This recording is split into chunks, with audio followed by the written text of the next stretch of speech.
رب کا ہے فرمان، اس پہ جا قربان، پیغام قرآن، پیغام قرآن۔ بھروسہ تو کریں، یقین تو کریں، ہمت تو کریں، اللہ کی طرف قدم تو بڑھائیں۔ ایک حدیث پاک کا مضمون ہے، تم اللہ پر ایسا توکل کرو جیسا توکل بھروسہ کرنے کا حق ہے، وہ تمہیں ایسے روزی دے گا جیسے پرندوں کو روزی دیتا ہے۔ آپ کو بڑا غصہ آیا کہ خدا وحدہ لا شریک کو چھوڑ کر یہ کن چیزوں کی عبادت کرتے ہیں۔ آپ نے کلاڑا اٹھایا، کسی کا ہاتھ توڑا، کسی کا پیر توڑا، اور ان جھوٹے خداؤں کو تہس نہس کر دیا، اور آخر میں اپنا کلاڑا جو سب سے بڑا انہوں نے بت بنایا ہوا تھا، سب سے بڑا اپنا خدا جسے وہ مانتے تھے، اس کے کاندھے پر رکھ دیا۔ الصلاۃ والسلام علیک یا رسول اللہ صلی اللہ تعالی علیہ وسلم۔ میرے دوستوں اور بزرگوں، آج ہم لوگ جو قرآن سے واقعہ سننے والے ہیں وہ اللہ کا خلیل حضرت ابراہیم علیہ السلام کا واقعہ ہے۔ حضرت ابراہیم علیہ السلام بہت ہی کمال کا شخصیت ہے اور اللہ نے انہیں بہت ہی بلند مرتبہ عطا فرمایا ہے۔ حضرت ابراہیم علیہ السلام اس دور میں پیدا ہوئے جب ہر طرف شرک کا اندھیرا تھا۔ اس دور میں لوگ اپنے ہی ہاتھوں سے مورتیاں بناتے تھے اور اس کے سامنے سر کو جھکاتے تھے، لیکن حضرت ابراہیم علیہ السلام کا دل بچپن سے ہی گواہی دیتا تھا کہ خدا وہ نہیں جو خود ٹوٹ جائے، بلکہ خدا تو وہ ہے جو پورے کائنات کو بنایا ہے۔ آج کا جو ویڈیو پہ میں ریئیکشن دے رہا ہوں، یہ ویڈیو ہے عبدالحبیب اتاری صاحب کا، جو قرآن کی ترجمہ کے ساتھ ساتھ حضرت ابراہیم علیہ السلام کا قصہ بیان کرتے ہیں۔ مولانا صاحب نے اس ویڈیو میں توکل یعنی اللہ پہ بھروسہ کا ایسا مثال دی ہے جو آج کی بھاگ دوڑ کی اس زندگی میں ہم سب کے لیے سننا بہت ہی ضروری ہے۔ تو آئیے سنتے ہیں یہ بہت ہی خوبصورت سا حضرت ابراہیم علیہ السلام کا قصہ، آخر پورا ماجرا کیا تھا۔ معاملہ یہ تھا کہ آپ جس بستی میں رہتے تھے وہاں کی جو قوم تھی وہ بتوں کی پوجا کرتی تھی، اپنے ہاتھوں سے اپنے خدا بناتی اور ان کو پوجتی تھی۔ تو وہ آپ کو بلاتے تھے، آپ ان کے پاس نہیں جاتے تھے، بلکہ ان کا ایک میلہ ہوا کرتا تھا سالانہ، جس میں بے شمار بے حیائی اور جس کو آپ کہیں گناہوں کے وہ کام کرتے تھے۔ آپ کو بھی انہوں نے دعوت دی کہ آپ بھی چلیے ہمارے میلے میں اور لطف و سرور کی محفل میں شامل ہو جائیں۔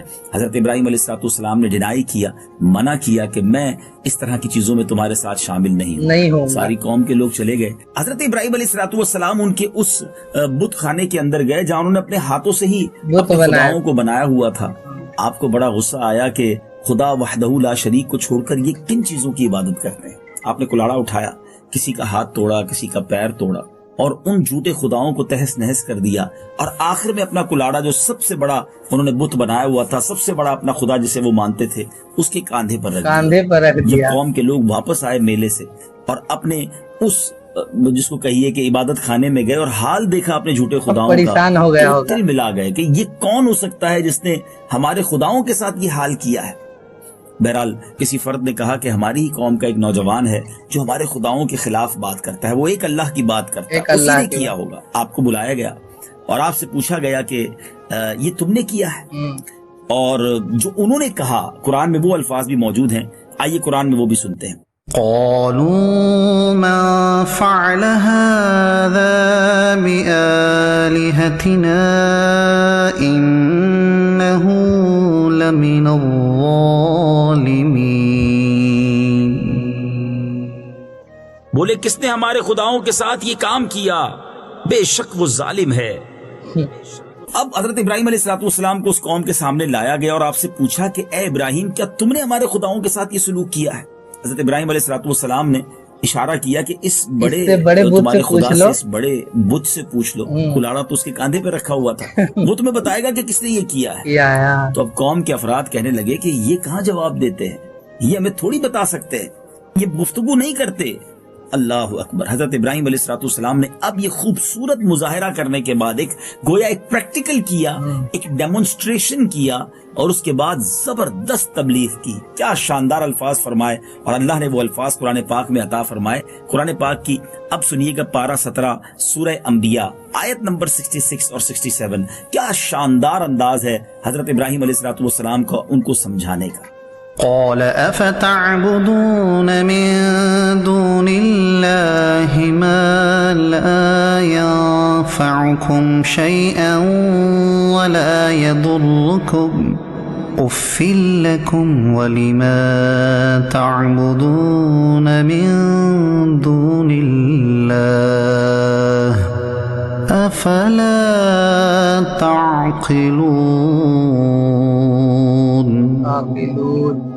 کہا تو کیا اللہ کے سوا ایسے کو پوچھتے ہو جو نہ تمہیں نفع دے اور نہ نقصان پہنچائے. تف ہے تم پر اور ان بتوں پر جن کو اللہ کے سوا پوچھتے ہو, تو کیا تمہیں عقل نہیں. اب ذرا غور کیجیے ناظرین, ذرا ترجمہ آپ نے سنا کہ تم اللہ کے سوا ان کو پوچھتے ہو, کیا تمہیں عقل نہیں ہے؟ جو بات نہیں کر سکتے, جو اپنے آپ کو مارنے سے روک نہیں سکتے, تمہیں کوئی فائدہ نہیں دے سکتے, اور یہ سارا ان کے سامنے پریکٹیکل کر کے دکھا دیا. مگر وہ کہتے ہیں نا, جس کے دل پر مہر ہو, جس کی آنکھوں پر پردے ہوں, وہ حق بات آنکھوں کے سامنے دیکھ کر بھی قبول نہیں کرتے. گمراہ ہو جاتا. اس قوم نے یہ نہ کہا کہ ابراہیم تم ٹھیک کہہ رہے ہو, ہم توبہ کرتے ہیں, بلکہ اس قوم نے جب دیکھا کہ اب ہمارے پاس کوئی جواب نہیں بن پا رہا, تو کیا کہا, ان کو جلا دو اور اپنے خداؤں کی مدد کرو اگر تمہیں کرنا ہے. اللہ اللہ. حضرت ابراہیم علیہ الصلوۃ والسلام کو گویا گرفتار کیا گیا. اب آپ کو آگ میں جلانے کی تیاری کی گئی. اللہ اکبر. وہ آگ تاریخ کی ایک بہت بڑی آگ تھی. جب نمرود نے اس آگ کو جلانے کے لیے پلان کیا تو اتنی بڑی آگ تھی کہ اس آگ کے اوپر سے پرندے بھی نہیں گزر سکتے تھے. اتنی بلند آگ کے شعلے تھے. اللہ اکبر. پھر آپ کو قریب جا کر آگ میں ڈالا بھی نہیں جا سکتا تھا, کیونکہ جو قریب جاتا وہ بھی جل جاتا. اتنی بڑی آگ تھی. تو گوپھن کے ذریعے, آج کے زمانے میں اگر اگزامپل دوں تو جس طرح توپ کے ذریعے گولا پھینکا جاتا ہے, اس طرح حضرت ابراہیم علیہ الصلوۃ والسلام کو اس آگ میں ڈالا گیا. اور اب کفار تو یہ سوچ رہے تھے, غیر مسلم تو یہ سوچ رہے تھے کہ آپ تو آگ میں جائیں گے اور جل کر راکھ ہو جائیں گے. مگر سبحان اللہ, خلیل اللہ قدرت دیکھیں, اللہ کے نبی تھے. قرآن میں کیا شاندار اللہ کا فرمان موجود ہے کہ رب عز و جل نے کیا فرمایا. اللہ نے جو فرمایا وہ پارہ نمبر 17 سورہ انبیاء آیت نمبر 69 میں موجود ہے. آئیے وہ بھی سنتے ہیں. قل لا يا نار كوني بردا وسلاما على إبراهيم. ہم نے فرمایا اے آگ ہو جا ٹھنڈی اور سلامتی ابراہیم پر. چنانچہ نتیجہ کیا ہوا, قرآن نے اپنے قاہرانہ لہجے میں ارشاد فرمایا. سبحان اللہ. سورہ انبیاء آیت نمبر 70 کی تلاوت سنیے. وَأَرَادُوا بِهِ كَيْدًا فَجَعَلْنَاهُمُ الْأَخْسَرِينَ. اور انہوں نے اس کا برا چاہا تو ہم نے انہیں سب سے بڑھ کر زیاں کار کر دیا. سبحان اللہ, سبحان اللہ. اللہ جسے چاہے, جسے اللہ رکھے اسے کون چکھے. اتنی بڑی آگ سے بھی حضرت ابراہیم صحیح سلامت باہر آتے ہیں. سبحان اللہ. اب ذرا غور کیجئے گا, جب آگ میں ڈالا جا رہا تھا تو کیفیت کیا تھی حضرت ابراہیم کی. روایت ہے کہ جب نمرود نے اپنی ساری قوم کے روبرو حضرت ابراہیم علیہ الصلوۃ والسلام کو آگ میں پھینک دیا تو زمین و آسمان کی تمام مخلوقات چیخیں مار مار کر بارگاہ الہی میں عرض کرنے لگی کہ خداوند تیرے خلیل کو آگ میں ڈالا جا رہا ہے, ان کے سوا ساری دنیا میں تیرا نام لینے والا, تیری توحید کا پرستار اور کوئی نہیں ہے. اے اللہ ہمیں اجازت دے کہ ہم ان کی مدد کریں, ان کی نصرت کریں. اللہ تعالیٰ نے فرمایا ابراہیم میرے خلیل ہیں, میں ان کا معبود ہوں. اگر حضرت ابراہیم تم سبوں سے فریاد کریں تو ضرور مدد کرو, اگر وہ میرے سوا کسی اور سے مدد طلب نہ کریں تو تم سب سن لو, میں اس کا دوست, حامی اور مددگار ہوں. لہٰذا اب تم اس کا معاملہ میرے اوپر چھوڑ دو. اس کے بعد آپ کے پاس پانی کا فرشتہ آیا, حضرت ابراہیم کے پاس. سوچیے اتنی بڑی آگ سامنے ہے اور پانی کا فرشتہ آ کر عرض کرتا ہے کہ اگر آپ فرمائیں تو پانی برسا کر آگ بجھا دوں. پھر ہوا کا فرشتہ حاضر ہوا, اللہ کا حکم ہو چکا تھا نا, زبردست آندھی چلاؤں اور اس آگ کو بجھا دوں. آپ نے ان دونوں فرشتوں سے فرمایا مجھے تمہاری کوئی ضرورت نہیں ہے، مجھ کو میرا اللہ کافی ہے، وہ میرا کافی ہے، بے بہترین شک۔ دوست اور مددگار ہے، وہ جب چاہے گا اس کی مرضی ہوگی تو میری مدد فرمائے۔ مدد فرمائے۔ ایک روایت میں یہ بھی آیا کہ جب آپ کو آگ میں ڈالا گیا تو آپ نے اس وقت ایک دعا پڑھی تھی، سبحان اللہ۔ وہ دعا کیا ہے؟ لا الہ الا انت سبحانک لک الحمد ولک الملک لا شریک لک۔ آپ آگ کے شعلوں میں داخل ہو گئے تو اب حضرت جبرائیل آ گئے اور عرض کرتے ہیں کہ اے خلیل اللہ، کیا آپ کو کوئی حاجت ہے؟ آپ نے فرمایا مجھے تم سے کوئی حاجت نہیں ہے۔ حضرت جبرائیل نے کہا کہ پھر خدا سے ہی اپنی حاجت عرض کر دیجئے۔ جب آپ نے تمام فرشتوں کو انکار کر دیا کہ مجھے تمہاری حاجت نہیں، ضرورت ہے، جبریل امین کو بھی بنا کر دیا۔ جبریل امین نے عرض کی کہ حضور اللہ سے تو عرض کر دیجئے۔ اللہ سے تو عرض کر اللہ دیجئے، اکبر۔ بے شک۔ آپ نے کیا جواب دیا؟ وہ فرماتے ہیں وہ میرے حال کو خوب جانتا ہے، جانتا ہے، لہذا بے مجھے اس شک۔ سے سوال کرنے کی کوئی ضرورت نہیں ہے۔ اس وقت ذرا غور کیجیے کیسا توکل تھا، اللہ پر بھروسے کا کیا عالم اللہ تھا۔ پہ یقین بہت ہی عظیم، کیا بڑی آپ جاننا چیز چاہیں ہوتی گے ہے۔ کہ حضرت ابراہیم کو جس وقت آگ میں ڈالا گیا آپ کی ایج کتنی تھی، عمر کتنی تھی؟ بے شک۔ مفسرین نے لکھا کہ آپ کی عمر شریف 16 یا 20 برس تھی۔ 16 یا 20 برس کی عمر میں توکل کا عالم یہ ہے، اللہ پہ بھروسے کا عالم یہ ہے کہ رب ہم سے سب کو التجا یہ بھی نہیں کی سیکھ جا لینا رہی، چاہیے حضرت جو ابراہیم علیہ اللہ السلام چاہے گا سے۔ وہ بہتر ہوگا۔ بے شک۔ اللہ اکبر۔ حضرت ابراہیم نے رہتی دنیا کو ایک درس دیا، اور درس پھر دے دیا۔ مدد کیسے ہوئی؟ آپ نے قرآن میں سنا نا کہ حکم دیا گیا آگ کو کہ سلامتی والی ٹھنڈی ہو جا۔ شاعر لکھتے ہیں نا، ہو اگر آج بھی ابراہیم سا ایمان پیدا، آگ کر سکتی ہے انداز گلستاں پیدا۔ آج بھی آگ گلزار ہو سکتی ہے اگر توکل رب پر بھروسہ حضرت ابراہیم جیسا عطا ہو جائے۔ عقل تو کہتی تھی کہ آگ میں نہ جاؤ، جل کر راکھ ہو جاؤ گے، اتنی بڑی آگ ہے کہ پرندے بھی نہیں لیکن گزر سکتے۔ توکل جو ہے وہ اللہ مگر پہ یہ عشق اور عقل کے درمیان جنگ تھی۔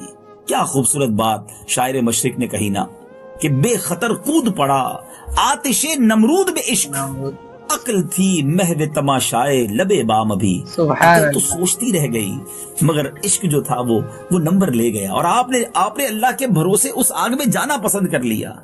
ناظرین، یہ بہت شاندار واقعہ اور رہتی دنیا کے لیے ایک درس ہے درس ہے، کہ بے شک۔ اللہ پر جب بندہ بھروسہ کر لے تو پھر اللہ آگ بھی مدد گلزار بن جاتی ہے، اللہ کی مدد ضرور آتی ہے۔ جبریل امین نے اپنے پروں پر آپ کو لیا اور آپ کو اس طرح، سبحان اللہ، اور یہ کتنے وقت کے لیے آپ آگ میں رہے تھے جناب؟ یہ بڑی کمال کی بات ہے، آگ میں میں اور آپ 1 منٹ اپنی انگلی نہیں رکھ سکتے، اور اتنی بڑی آگ میں ایک روایت کے مطابق آپ 40 دن رہے، اور بعض مفسرین کہتے ہیں کہ 50 دن تک آپ آگ کے شعلوں میں رہے مگر آپ کا بال بھی بیکا نہ ہو، سبحان اور اللہ۔ آپ بالکل صحیح سلامت آگ سے واپس آتے ہیں۔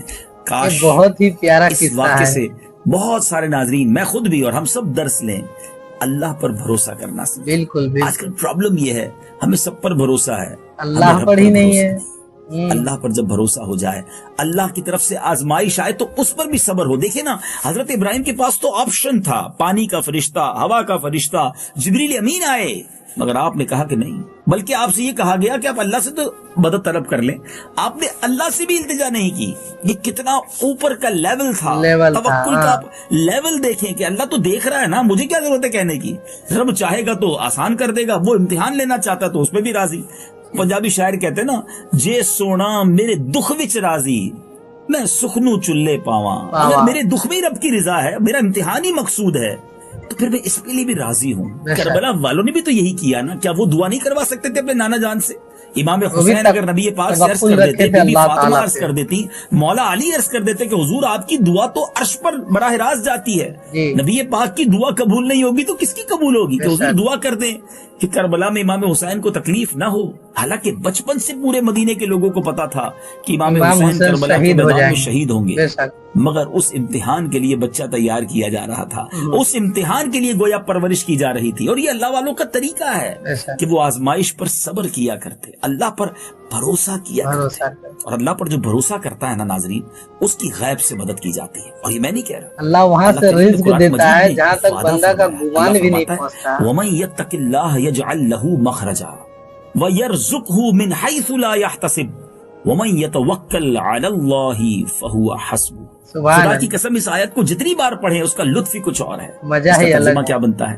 وَمَن يَتَّقِ اللَّهَ يَجْعَل لَّهُ مَخْرَجًا، جو اللہ سے ڈرے اللہ اس کے لیے نجات کا راستہ نکالتا ہے۔ بے شک، وَيَرْزُقْهُ مِنْ حَيْثُ لَا يَحْتَسِبُ، اور ادھر سے روزی عطا فرمائے گا جدھر سے اس کا گمان بھی نہیں جائے گا، ہم سوچ بھی نہیں سکیں گے، ہماری امیجنیشن بھی نہیں ہوگی، اللہ ادھر سے روزی عطا فرمائے گا۔ اور کیا فرمایا؟ وَمَن يَتَوَكَّلْ عَلَى اللَّهِ فَهُوَ حَسْبُهُ, جو اللہ پر بھروسہ کرے اللہ اس کے لیے کافی ہے. بھروسہ تو کریں, یقین تو کریں, ہمت تو کریں, اللہ کی طرف قدم تو بڑھائیں. محبت میں حدیث پاک کا مضمون ہے, تم اللہ پر ایسا توکل کرو جیسا توکل بھروسہ کرنے کا حق ہے. وہ تمہیں ایسے روزی دے گا جیسے پرندوں کو روزی دیتا ہے.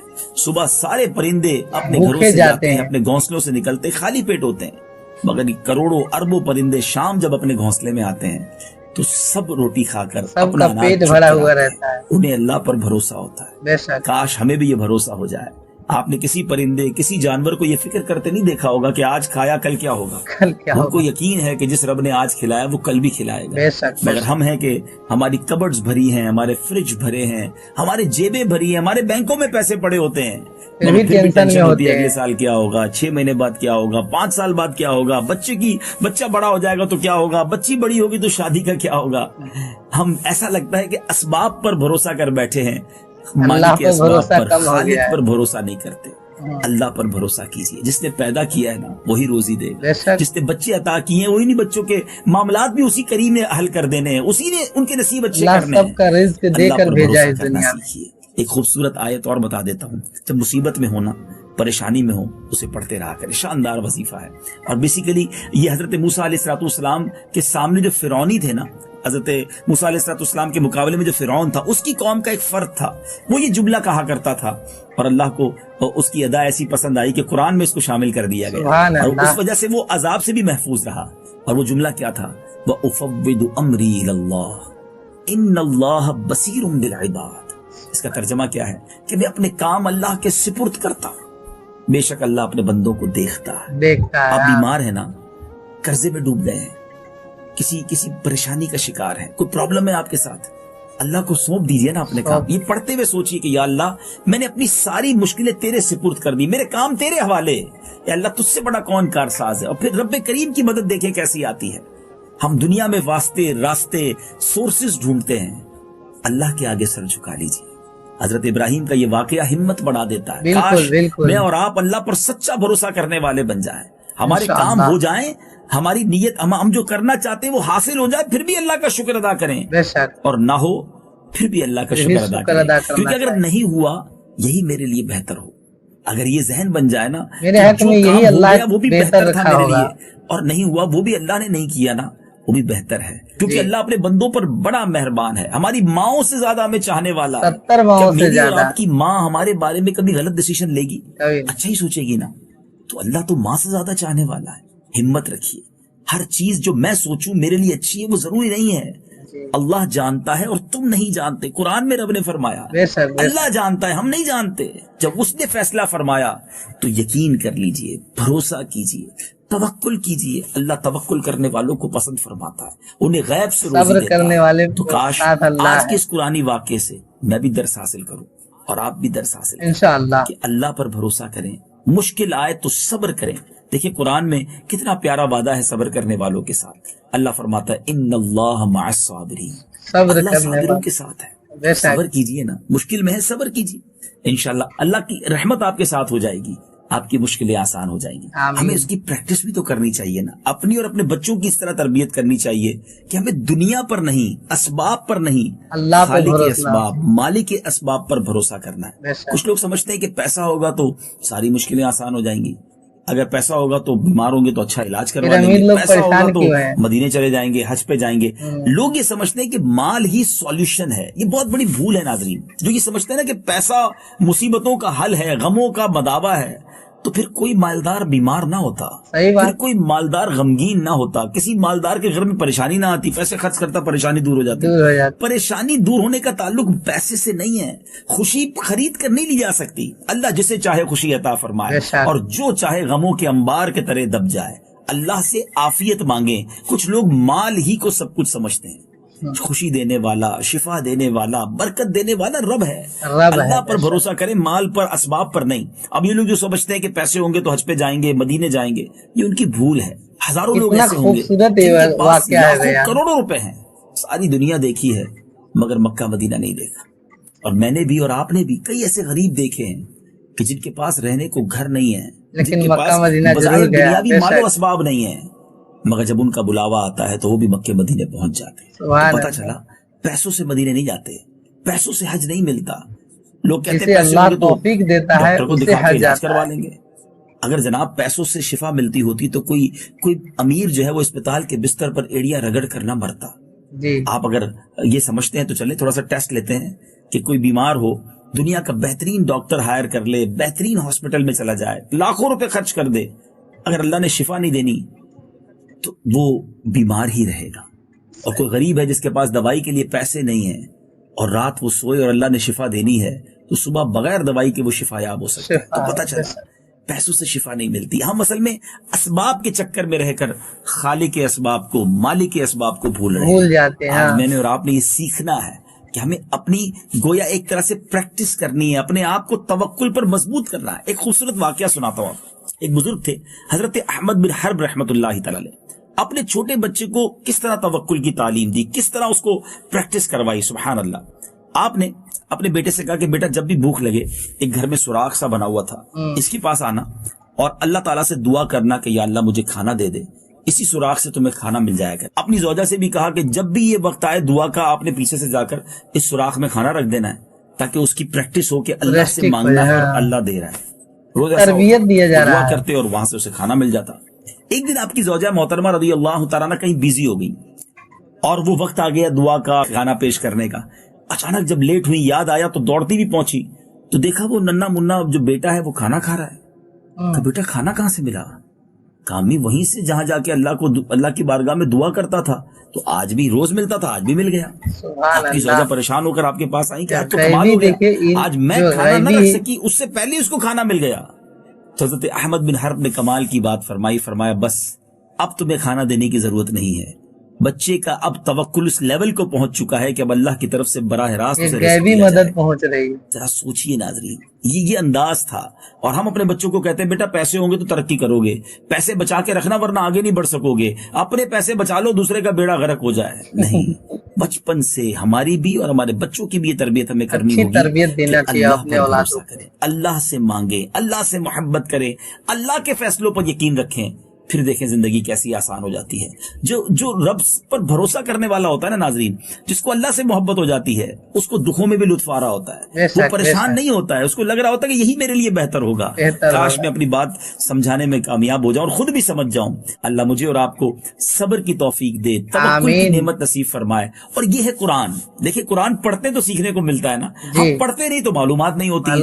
دنیا بھر کی بہت ساری معلومات, بہت سارے واقعات پڑھتے ہیں, قرآن نہیں پڑھتے ہیں. کتنے خوبصورت واقعات ہم اپنے پروگرام پیغام قرآن میں سنتے چلے جا رہے ہیں.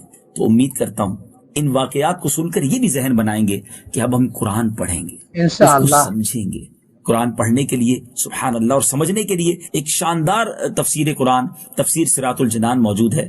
دعوت اسلامی کی ویب سائٹ سے ڈاؤن لوڈ کر لیجئے, مکتبۃ المدینہ سے حاصل کر لیجئے. روزانہ 2-3 آیتیں پڑھیے, بے شک اگر ٹائم نہیں تو 2-3 آیتیں پڑھیں, ترجمہ پڑھیں, تفسیر پڑھیں اور سمجھیں اللہ ہم سے کیا فرما رہا ہے, قرآن ہمیں کیا پیغام دے رہا ہے. امید کرتا ہوں آج کے اس پروگرام میں یہ پیغام قبول کریں گے اور اللہ پر سچا بھروسہ کریں گے. چلتے ہیں اگلے سیگمنٹ کی طرف جس کا نام ہے تعارف قرآن. پیغام قرآن کا پیغام. جی ناظرین, آج ہمارے سیگمنٹ تعارف قرآن میں ہم کیا سیکھنے جا رہے ہیں. آج انشاءاللہ سورہ انفطار کے بارے میں سنیں گے. 30ویں پارے کی یہ خوبصورت سورت ہے, اس کا تعارف سنتے ہیں. مقام نزول, سورہ انفطار مکہ مکرمہ میں نازل ہوئی ہے. رکوع اور آیات کی تعداد, اس سورت میں 1 رکوع اور 19 آیات ہے. انفطار نام رکھنے کی وجہ, انفطار کا معنی ہے پھٹ جانا. اس سورت کا یہ نام اس کی پہلی آیت میں مذکور لفظ انفطرت سے ماخوذ ہے. سورہ انفطار کے مضامین کیا ہے؟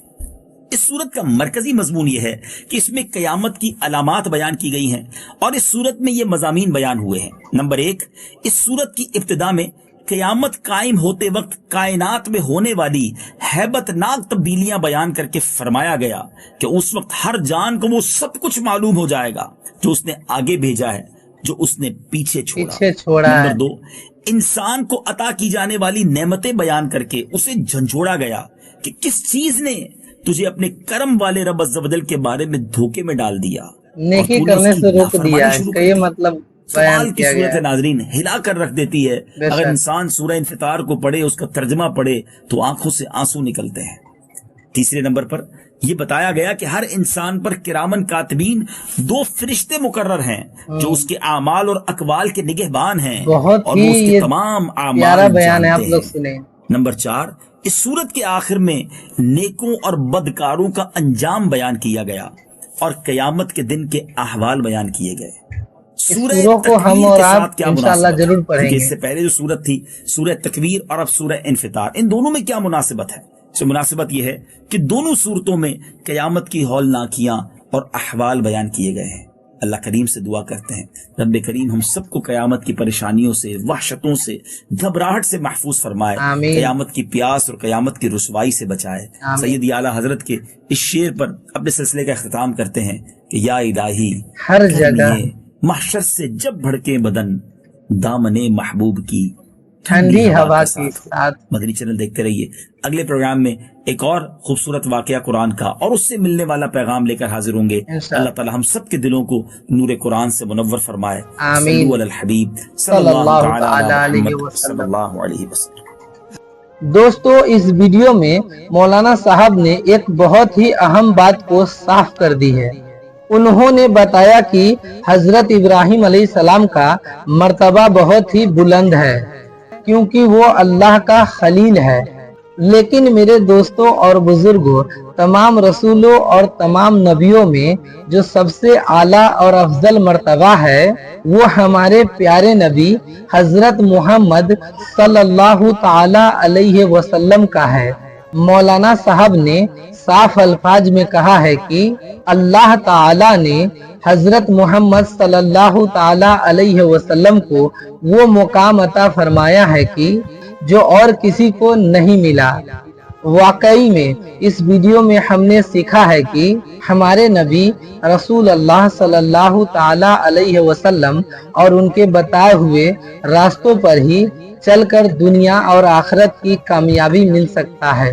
آج جو ہم نے اس ویڈیو میں سمجھا ہے توکل کے بارے میں، بے شک اللہ کے ذکر میں ہی دل کو سکون ملتا ہے، اور چاہے حالات جیسا بھی ہو، اللہ پر بھروسہ، یقین ہر مسلمان کو، ہر مومن کو، ہر انسان کو ہونا بہت ہی ضروری ہے، کیونکہ اللہ کی رحمت سے مایوس نہیں ہونا چاہیے۔ میرے دوستوں اور بزرگوں، اگر آپ کو یہ ہماری ریئیکشن ویڈیو پسند آیا ہو تو کمنٹ میں سبحان اللہ ضرور لکھیں، اور اگر آپ اس چینل پہ نئے ہیں تو ہمارے اس چینل کو سبسکرائب ضرور کریں اور اس ویڈیو کو لائک کرنا نہ بھولیں۔ ہم پھر ملتے ہیں آپ سے اسی طرح کا معلومات بھری قرآن کی واقعہ لے کر۔ جب تک کے لیے دیجیے ہمیں اجازت۔ اللہ حافظ۔